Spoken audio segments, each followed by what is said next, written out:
Boa noite a todos. Eu quero agradecer também a doutora Leda e a Associação de Pneumologia pelo convite e por abrir esse espaço para a gente falar sobre rastreamento pulmonar. Então, eu já começo aqui ressaltando e reforçando que esse é um assunto multidisciplinar, que é principalmente multiespecialidade. Nenhum de nós especialistas, nem o radiologista, nem o pneumologista, nem o cirurgião torácico consegue fazer rastreamento sozinho.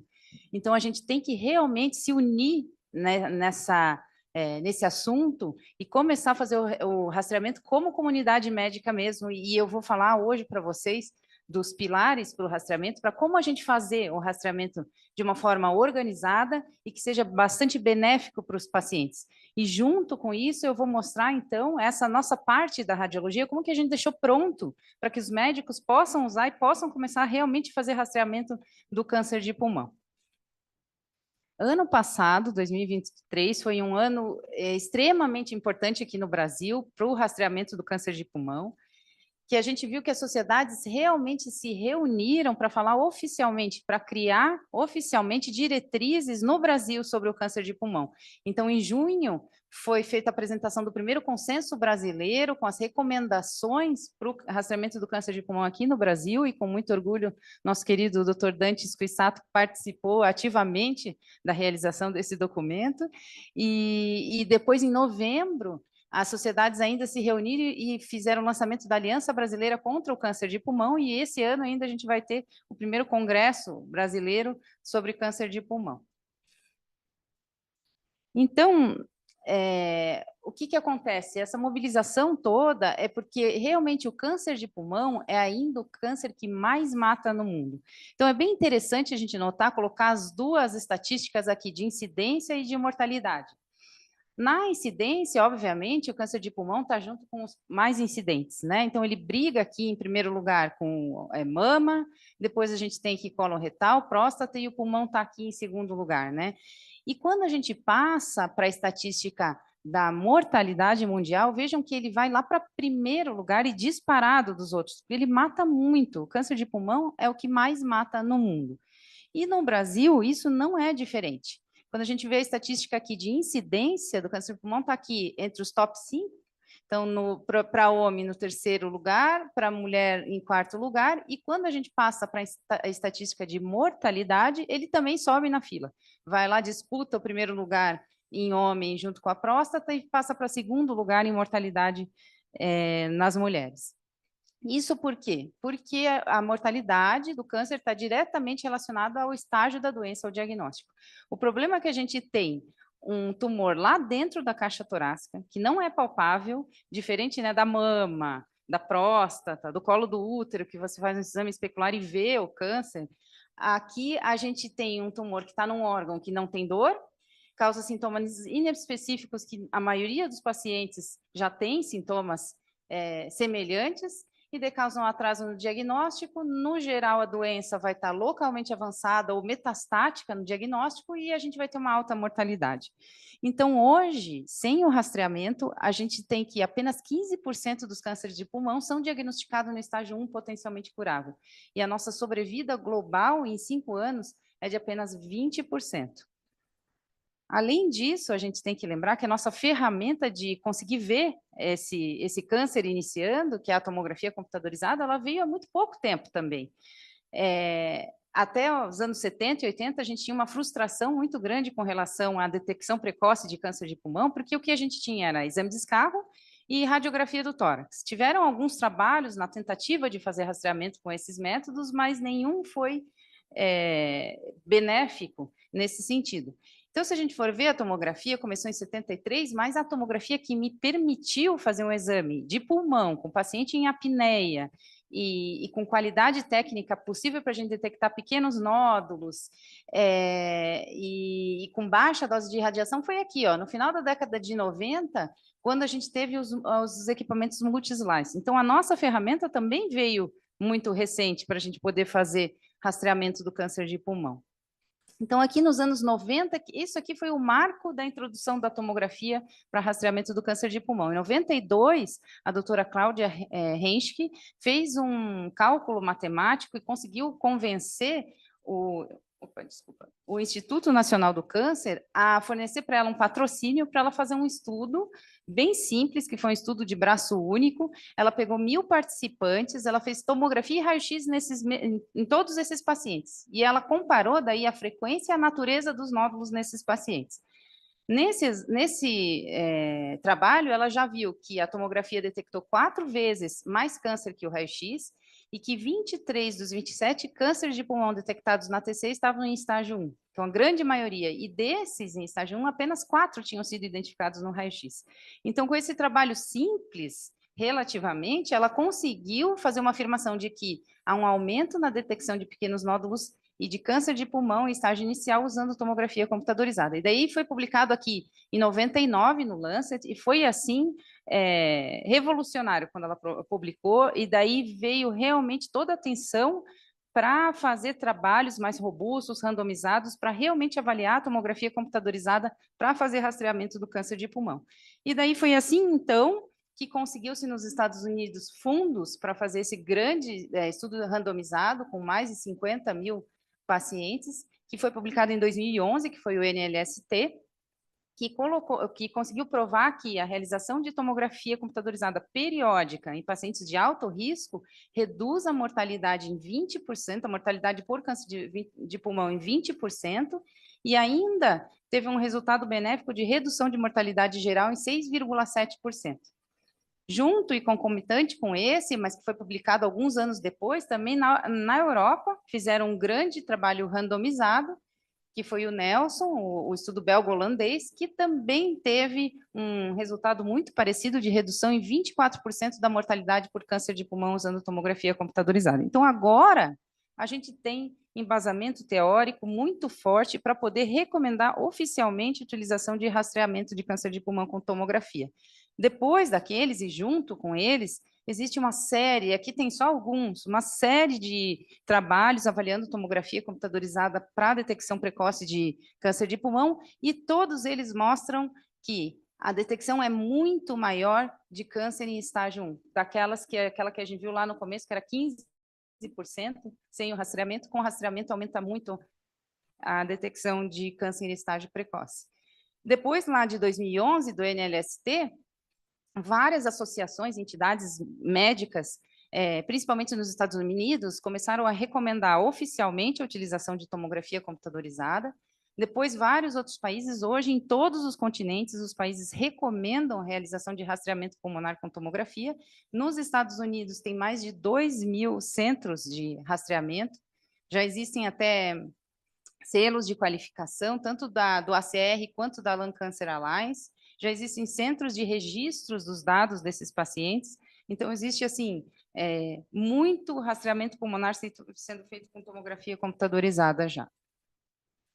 Então, o que eu gosto de colocar esse slide aqui, eu acho muito bacana, porque, olha só, a gente tem 3 frentes de batalha hoje contra o câncer de pulmão. A gente tem a prevenção primária, que é o combate ao tabagismo, que tem feito um papel excelente na redução de mortalidade pelo câncer de pulmão.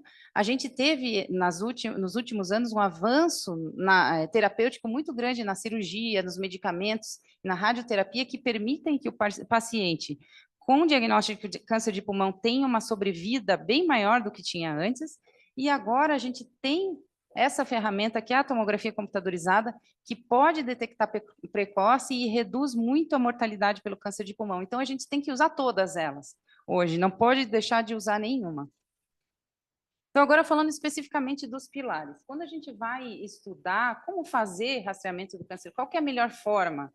A gente vê que existe uma série de entidades que já fizeram guidelines e orientações de como fazer da melhor forma e que seja mais efetivo o meu rastreamento pelo câncer de pulmão.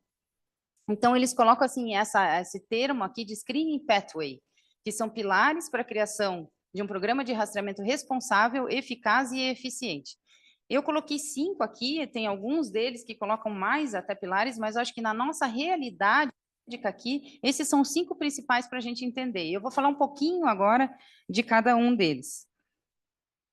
Para entender o embasamento desses pilares, é muito importante a gente entender esse slide aqui sobre rastreamento populacional. Não só rastreamento do câncer de pulmão, mas todos eles. Sempre que a gente faz um screening populacional, a gente tem um desfecho crítico positivo, que é aquele nosso objetivo principal, que é a detecção precoce, para ter um tratamento com mais sucesso e redução de mortalidade. Mas junto com o rastreamento, a gente vem uma série de obstáculos, eu digo assim, uma série de barreiras que são intrínsecas, que a gente não consegue não existir, mas que a gente pode passar por elas da melhor forma. E isso aqui é a base para a gente entender os pilares depois do rastreamento. Então, a primeira delas é o quê? É o risco inerente ao rastreamento. Eu vou mostrar depois aqui para vocês mais para frente a listinha dos riscos específicos de fazer rastreamento com tomografia de câncer para câncer de pulmão, mas a gente sabe que escolhendo um método baseado em evidência científica, com certeza eu vou estar fazendo um exame que me traz mais benefício do que a minha listinha de riscos que eu tenho para aquele tipo de rastreamento. Outra coisa bem importante de a gente entender é que nenhum teste de rastreamento é totalmente sensível, nem totalmente específico. Então, sempre vou ter falsos positivos e falsos negativos, que a gente quer reduzir ao máximo esses falsos, né? Então, eu tenho que utilizar o meu método, o meu teste da melhor forma, que vai desde a escolha de quem eu vou testar, vai a realização do exame, a interpretação do exame. Então, é muito importante que isso seja feito em centro especializado, com médicos radiologistas com experiência para avaliação do exame, porque uma desinformação aqui muitas vezes pode ser muito mais maléfica do que fazer o rastreamento, né? E depois também a conduta que vai ser tomada baseada naquele resultado. E essa conduta, a melhor forma de tomar a conduta mais acertada é com a equipe multidisciplinar, é discutir com o médico radiologista, com o cirurgião torácico, com o radioterapeuta, como que a gente vai conduzir isso que foi encontrado nesse paciente. E assim eu reduzo ali os meus falsos positivos e falsos negativos. Outra coisa bem importante é que o valor preditivo positivo e o valor preditivo negativo do meu teste, ele está diretamente relacionado à prevalência da doença na população. Então, quando eu vou escolher em quem eu vou fazer esse rastreamento, eu tenho que escolher exatamente o grupo onde tem mais aquela doença. Porque assim, eu vou estar reduzindo o meu número de falsos positivos, porque eu tenho bastante doença naquela composição, e aumentando o meu valor preditivo positivo do meu teste. Então, eu tenho que escolher bem dentro, baseado em critérios de elegibilidade, quem que eu vou rastrear. E, por último, aqui tem alguns métodos de screening, como é o nosso caso aqui para o câncer de pulmão, que são operador dependente, então, observador dependente. Então, a gente tem que sempre lembrar da equipe especializada e de utilização de protocolos bem definidos para avaliação do exame, para que eu tenha o melhor benefício na avaliação. Então, começando o primeiro pilar, seleção da população-alvo. Quem deve rastrear? Então, baseado hoje na nossa recomendação do primeiro consenso brasileiro e também nas orientações de guidelines externos, a gente tem que os pacientes que devem fazer rastreamento são aqueles entre 50 e 80 anos de idade, com carga tabágica de 20 anos ou mais, fumante atual ou ex-fumante que parou nos últimos 15 anos. Quem não deve fazer rastreamento são pacientes que estão ativamente com sintomas de câncer de pulmão, ou que já tiveram uma história prévia de câncer de pulmão, ou que têm um estado clínico ou comorbidade que impeçam o tratamento curativo, que não faz sentido a gente fazer rastreamento num paciente que não vai poder ser tratado, né? E esse assunto aqui é um assunto que nessa década toda, desde 2011, quando se começou a praticar o rastreamento pulmonar, até hoje, que já faz mais de 10 anos, é algum dos assuntos que vem sendo mais estudados, assim, como melhorar essa escolha da população que a gente vai fazer. Porque se a gente for ver, é muito simplista, né? É idade e carga tabágica. Então, a gente vê que existe uma série de fatores aqui que não estão incluídos, né? Tabagismo passivo, exposição ocupacional ou ambiental até, outras doenças crônicas, fibrose pulmonar, história familiar, fatores genéticos e até fatores sociais e econômicos. Então, assim, ainda falta muito refinamento para esses nossos critérios. Hoje, internacionalmente, é o que a gente tem, mas cada vez mais estão tentando estudar e criar calculadoras de risco clínico que aprimorem esse grupo que a gente vai estar rastreando. E, além disso, alguns guidelines já estão até excluindo essa questão dos últimos 15 anos aqui. porque eles consideram que o paciente que fumou muito, ele nunca vai deixar de ter um risco aumentado maior do que os outros que nunca fumaram. Então, são coisas assim que estão sendo aprimoradas para escolher melhor a população, para abranger pacientes que não estão sendo incluídos nesse grupo de rastreamento. O segundo pilar é o centro de exame. Aqui tem duas coisas importantes. Não vou passar por tudo isso aqui, é só para mostrar para vocês que para a realização do exame existe uma série de requisitos técnicos que a gente tem que fazer para chegar numa dose-alvo de radiação que é considerada como baixa dose de radiação. Então, a gente tem até aqui uma variação, ó, que a gente não é uma dose fixa, né? Uma dose que ela tem uma variação, aqui uma faixa de dose. Eu posso também ter uma variação conforme o tamanho do meu paciente, o paciente pequeno pode ser um pouco menos de radiação, paciente muito grande eu posso aumentar, mas eu tenho que manter dentro desses parâmetros aqui. O equipamento é o mesmo equipamento de TC que a gente faz, é só arruma esse protocolo com o tecnólogo, e é bem importante entender isso aqui, ó, não tem preparo, não tem jejum, não tem que suspender medicação, não tem contraste, é um exame muito rápido e feito em poucos segundos. Então, chegou e faz o exame, então não tem justificativa para o paciente, porque não fez e tal, passou lá, pode fazer o exame, não tem contraindicação. Outra coisa importante, principalmente aqui para os pneumologistas, é que é um exame hoje com qualidade diagnóstica. Há 10 anos atrás, quando começou a fazer com esse nível de dose de radiação, os equipamentos ainda não permitiam fazer uma qualidade de exame que fosse diagnóstica. Então, assim, ficava um exame muito ruidoso. Muitas vezes, nos Estados Unidos, por exemplo, até hoje, o Medicare, Medicaid, eles pagam esse exame como um exame de rastreamento. Se o paciente precisar de um exame diagnóstico, eles falam, daí eles pagam um outro exame para o paciente depois fazer um exame diagnóstico. Mas hoje em dia, isso aqui na nossa realidade, os nossos exames lá, por exemplo, que a gente faz de tórax, eles já estão chegando nessa dose aqui de radiação. Então, a gente vai conseguir fazer uma avaliação toda do tórax, mesmo vocês vão pedir uma tomografia de tórax para rastreamento. A gente vai ver os detalhes para nódulo pulmonar, mas a gente vai conseguir dar todos os outros detalhes de achados pulmonares que a gente precisa passar para vocês diagnósticos. O que a gente pode perder? A gente pode perder alguma coisinha? Pode. A gente tem visto que o que a gente perde assim, é aquele mínimo enfisema pulmonar, que é os traços de enfisema, conforme a classificação da Fleischner, que é aquele mínimo, talvez em algum paciente um pouco maior, ou paciente que a gente não consiga ver, mas eu acho que assim, o benefício dele estar fazendo um exame com menor dose de radiação suplanta a gente não ver um mínimo enfisema, mas todo o resto ele fica bastante diagnóstico o exame. Outra coisa do centro de imagem é o laudo radiológico. A gente precisa utilizar, quando a gente está falando de rastreamento do câncer de pulmão, uma ferramenta de padronização dos achados do laudo, que é hoje a melhor que tem é o Langerhans. Então, o Langerhans, ele me uniformiza toda a nomenclatura, ele me dá uma escala aqui dos achados que vai desde o menos suspeito ao mais suspeito. Ele me dá aqui exatamente toda a descrição de quais são os achados em cada classe e me dá ainda uma sugestão de conduta do que eu tenho que fazer com esse achado e baseado em estatísticas em estudos científicos. Então, eu posso ficar bem segura com essa conduta aqui, porque é uma conduta baseada em estudos científicos e em evidência muito forte do que eu posso fazer com esse achado aqui.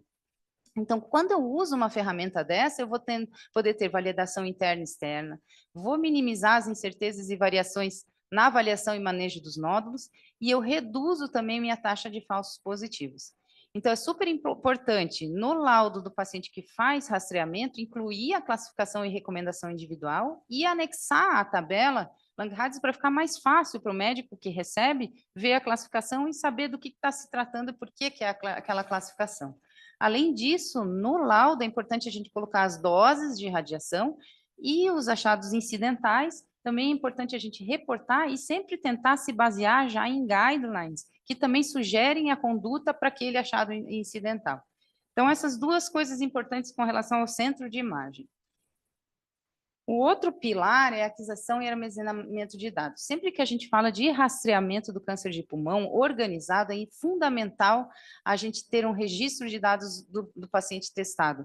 E não é só aquele que fica lá no Pax, os dados que ficam no Pax ou os dados que ficam no laudo. É importante a gente colocar numa tabela de uma forma bastante pormenorizada tudo que a gente achou naquele paciente. Desde dados epidemiológicos, isso aqui é o que a gente fez agora no nosso programa, desde dados epidemiológicos, os achados de imagem, os nódulos, tamanho de nódulo, densidade, crescimento, número de nódulos, os dados técnicos do exame também, dose de radiação. Então, isso aqui fica tudo catalogado de uma forma que o paciente pode ter acesso a isso, porque ele vai estar fazendo exames periódicos, e o médico assistente também, que enviou esse paciente, também pode ter acesso a isso periodicamente de todos os seus pacientes. Ou até um grupo de médicos, né, de uma clínica, ó, a gente quer ver os nossos pacientes que estão fazendo, como que está, quais são os achados e as nossas estatísticas como estão ficando.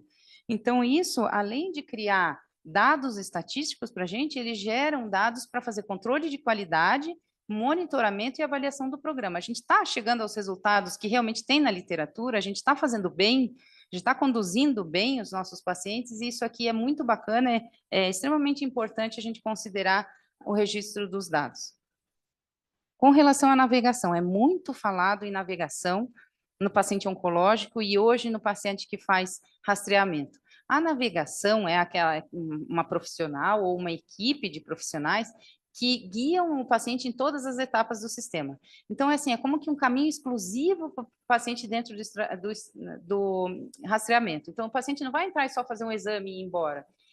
Essa equipe de navegação, ela vai auxiliar o paciente no rastreamento, ela vai ajudar com uma sessão de orientação de como funciona, ela vai fazer uma aproximação do paciente ao centro de imagem, e daí ela vai ainda agilizar os exames em tempo oportuno para esse paciente, vai ajudar na comunicação dos resultados tanto para o paciente quanto para o médico que solicitou o exame, e vai fazer um controle do retorno nas datas programadas, porque esse é aquele paciente que depois de um ano vai ter que voltar a fazer o exame, e essa tabela que a gente fez ali vai ser a forma que a navegadora vai conseguir monitorar quando cada paciente tem que voltar, para conseguir também ajudar o médico, o assistente, falar, ó, seu paciente, agora chegou a hora dele repetir o exame dele, para marcar mais uma consulta e fazer um novo exame.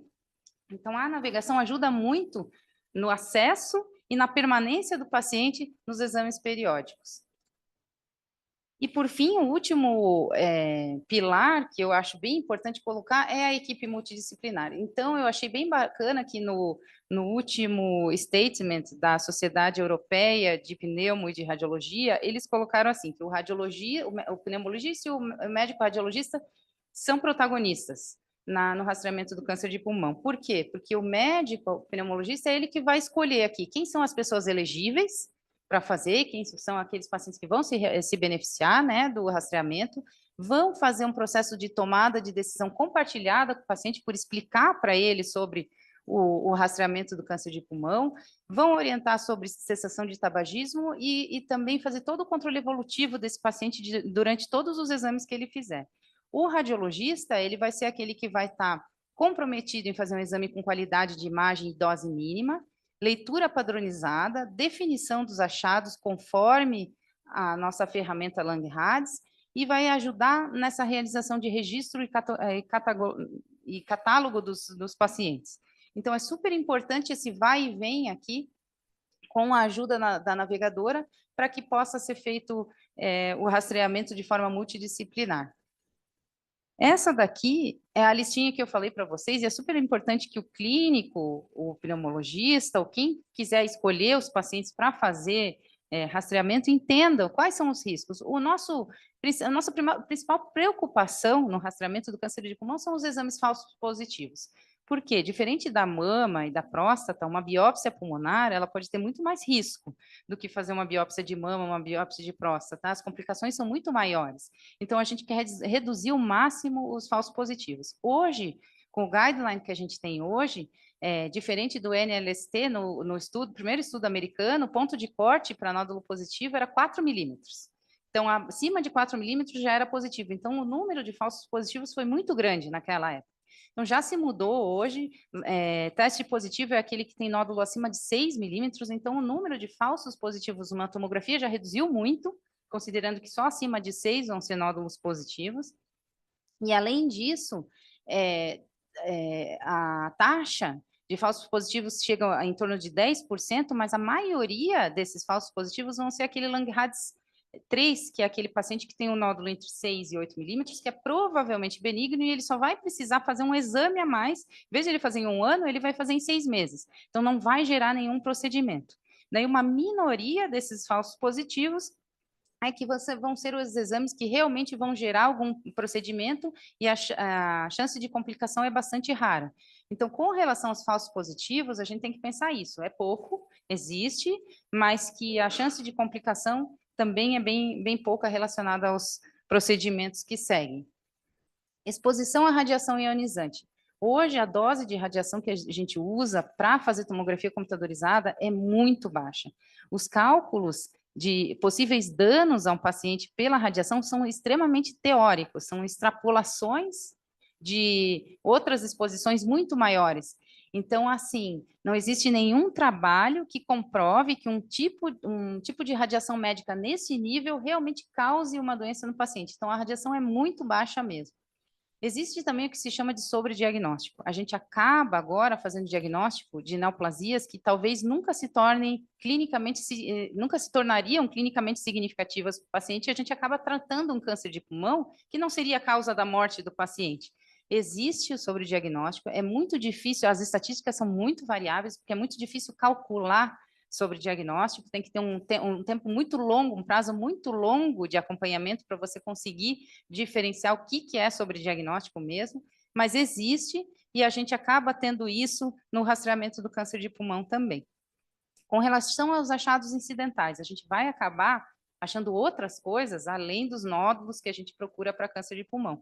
E a questão dos achados incidentais é porque eles geram uma ansiedade no paciente, porque talvez ele tenha que investigar com outros exames a mais. Mas também tem um lado bom, que muitos desses achados talvez sejam achados que são potencialmente clinicamente significativos para pacientes e vão poder ser tratados como enfisema, como calcificação coronariana, um nódulo tireoidiano, uma esteatose hepática. Então, são todos achados incidentais que podem vir junto com o exame, mas que podem gerar uma melhor qualidade de vida se eles são também tratados, né? E o risco psicológico sempre vem. A maior parte da literatura fala que assim, o principal dano psicológico é naquele momento que o paciente está indo fazer o exame. Fica tenso, fica ansioso até receber o resultado, mas que não existe um dano psicológico maior a longo prazo. Então, essa é a questão do risco psicológico. Então, como que eu faço para reduzir os riscos e otimizar meus benefícios? Aquilo que a gente já falou, utilizando protocolos padronizados, exame em centro especializado, avaliação por equipe multidisciplinar e conduta baseada em guidelines. Aqui só um mapinha, aqui eu achei bem legal, porque está bem recente, que coloca aqui, essa aqui é a nossa tomografia de baixa dose para o screening de câncer de pulmão. Então, veja aqui, ela pode chegar a ser 75% menor que um exame diagnóstico. Hoje, claro, nos centros especializados, a gente não faz um exame diagnóstico com tudo, faz muito tempo que a gente já não faz um exame diagnóstico com tudo isso de radiação. Mas uma tomografia de abdômen multifásica, talvez chegue nisso daqui tranquilamente, né? Então, se a gente for comparar, é muito menor. Se a gente for comparar também com a radiação que a gente recebe só por viver numa cidade grande por 1 ano, só a radiação do ambiente é uma radiação muito mais baixa que isso. Quando a gente compara aqui com outros exames, a gente fala assim, que a tomografia de baixa dose para o pulmão, ela equivale a 3 mamografias e a 5 raio-x PA e perfil, mais ou menos isso. Então, só para ter uma noção da dose de radiação. Então, hoje, o que a Organização Mundial de Saúde classifica como tipos de rastreamento é isso aqui que a gente está falando, é o rastreamento organizado. A população-alvo é convidada e monitorada com uma periodicidade definida dentro de um programa de qualidade dos exames e fluxogramas de decisão. E é isso que é preconizado para ser feito com o rastreamento do câncer de pulmão, esse tipo de rastreamento organizado. tudo que a gente já falou aqui também, que existe uma lista de vantagens de fazer o rastreamento organizado, porque o exame vai fazer parte de um plano de cuidado, não vai ser só um teste isolado, vai ter uma garantia de continuidade, vai ter uma política bem definida com protocolos e guidelines, uma população-alvo padronizada, infraestrutura com garantia de qualidade, e, enfim, tudo isso que a gente já falou, e vai gerar menos intervenções desnecessárias, maximizar o meu benefício e reduzir os danos do rastreamento. Então, assim, isso tudo é a teoria. É uma teoria super importante para que todos nós a gente tem que entender isso, tem que estar embasado na gente, a gente tem que estar revisitando essa teoria, mas agora na prática, a gente quer fazer rastreamento pulmonar. Eu fiz isso daqui para ficar de uma forma mais esquemática, mais didática, para a gente ver qual que é o nosso passo a passo aqui, nós como médicos aqui em Curitiba, para a gente começar a fazer esse rastreamento. Primeira fase, é a seleção da população-alvo. É o médico pneumologista aqui, ou clínico, junto com o seu paciente no consultório. Então, nessa primeira fase aqui, o médico, o que vai ver? Ele vai ver que aquele paciente entra nos critérios de elegibilidade e é extremamente importante que o médico já converse com o paciente sobre o rastreamento e faça o que eles chamam muito nos Estados Unidos, né, da tomada de decisão compartilhada. É importante que o médico fale que existe uma nova ferramenta, que é a tomografia computadorizada, que pode fazer um rastreamento do pulmão da mesma forma que se faz com a mamografia, que se faz com a colonoscopia, o toque retal e PSA, com o Papa Nicolau. Então, que existe essa ferramenta que vai trazer promoção de saúde para o paciente, que vai reduzir a mortalidade nesse paciente. Então, é uma coisa a mais que ele pode fazer para a saúde dele. E eu achei bem interessante aqui, eu até transcrevi, esse aqui é o guideline da Sociedade Americana de Câncer, que foi feito o update dele em 2023, o primeiro guideline deles foi em 2013, e agora em 2023 eles fizeram um update, então com 10 anos de experiência agora, de rastreamento do câncer de pulmão, o Dr. Robert Smith, que é o primeiro autor do guideline, ele colocou essas frases aqui, eu transcrevi porque eu achei muito bacana. Ele coloca assim: a principal razão que as pessoas dão para não realizarem um teste de rastreamento de câncer de pulmão é que seu provedor de saúde não falou com elas sobre isso de forma alguma, ou não falou com elas de maneira abrangente. Curiosamente, estudos têm mostrado que outros métodos, vídeo e online, pesquisas, ferramentas de decisão e portal de paciente não foram tão eficazes quanto uma conversa empática e abrangente com um profissional de saúde. A qualidade e o conteúdo da comunicação em torno da recomendação são significativos e têm uma influência importante na decisão do paciente de se submeter ao rastreamento. Então, com 10 anos de experiência, eles têm visto que é muito difícil cativar esse paciente tabagista para fazer rastreamento e que isso aqui é muito importante, essa conversa com o médico. O paciente confia muito no seu médico. Se o médico dele fala que aquilo é bom, ele vai fazer o rastreamento. O segundo passo aqui, então, é o centro de imagem. Então, aqui, realizar o exame com qualidade, ter um laudo estruturado dedicado para o rastreamento e fazer aquele registro bem dedicado de todos os dados para fazer levantamento estatístico, e a navegação acaba ajudando muito em todas essas etapas para ajudar nessa entrada e saída do paciente em todas essas etapas. E aqui eu acho bacana colocar que, assim, ó, o dia a dia do paciente vai ser essas duas etapas aqui. Porque mais de 90% dos pacientes, eles vão estar no Langerhans 1, 2 e 3. Esse aqui é um trabalho que fez uma estatística, eles até colocam no título que é um trabalho de vida real. É a estatística deles, do serviço de rastreamento de câncer de pulmão deles, e é o que corrobora com o que se tem na literatura mesmo, que o Langerhans 1, 2 e 3 são a maioria dos exames. Então, a gente vai ser assim, ó, o médico viu que o paciente é elegível, conversou, ele vai fazer o exame dele, vai fazer um exame dedicado, vai ter o registro dos dados dele e vai voltar para o médico assistente. E vai voltar no outro ano e assim vai, mais de 90% dos exames vai ser isso. Então, o volume maior de rastreamento vai ser esse passo a passo 1 e 2 aqui. Depois, então, se o paciente vier apresentar um Langerhans 4, é claro, ele vai voltar para o seu médico assistente, e o médico assistente daí vai lançar a mão de toda a sua equipe multidisciplinar, do seu cirurgião torácico, do seu endoscopista, se precisar, para fazer outros exames e fazer a decisão terapêutica desse paciente.